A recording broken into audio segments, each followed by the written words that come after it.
So early on in BidPrime, Stephen was asking me, what's possible? We were trying to think big, and come up with big ideas. And he asked me, what can we do?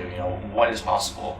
And I told him, don't think of it in terms of what's possible, but in terms of what can we do, because anything is possible.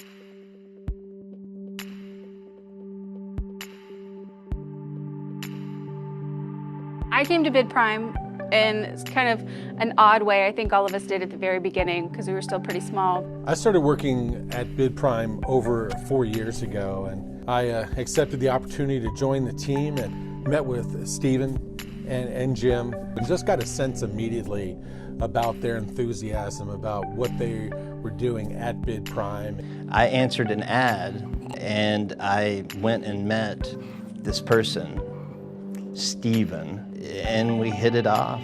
So you have Josh, who is a world-class engineer who built the bedrock of BidPrime. He is all about efficiency, finding the best way to do something. And that's something that I really always think to myself, what would Josh do? Then you had Stephen in the operations end, who is a master chess player. With Stephen, it's all about what do our clients want? What's best for them? What do they need? What's going to make them successful? And that in turn makes us successful. And so I think that's where he really just stands out compared to anybody I've ever worked for, in that it's always about what can we do to make it better and not necessarily what makes the most money.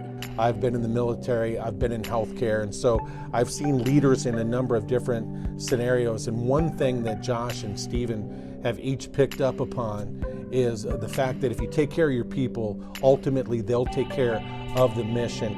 Well, I met Josh in college, so we went to school together at the University of Texas. We were thinking about ideas of working with automation, working with software that could monitor classifieds, monitor land records, building records. So we built the software with the government in mind because that's an industry that's sorely lacking and being ahead. We looked at the market and everything just looked really far behind.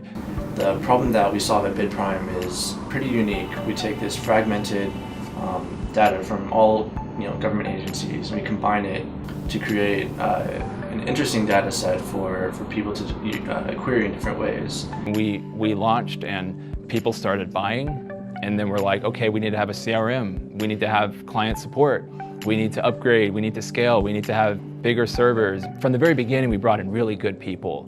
We didn't hire just for the sake of hiring. When we just had a few people working, it was just me, Josh, and Jim, and then we brought in a few others.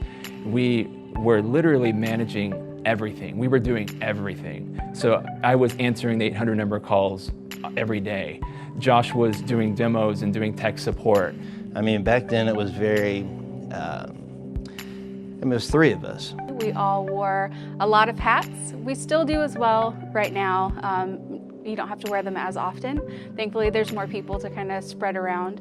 And we really learned our clients' needs, and that's something that I think a lot of businesses don't really understand, that they launch and they quickly get out of that environment. And I talk with Josh about it constantly, that we still need to listen to our clients. We need to read these emails. What are they saying? What do they want? At this point, we've been at this since 2009, and we're the best in the business. We have the most comprehensive data, we have the fastest delivery, and we have the best staff. We have the best client support to support our growing client base and all the changes that we've implemented and that we have to come. Yeah, I think both of us have a passion for building, for creating, so I don't think we'll ever give that up.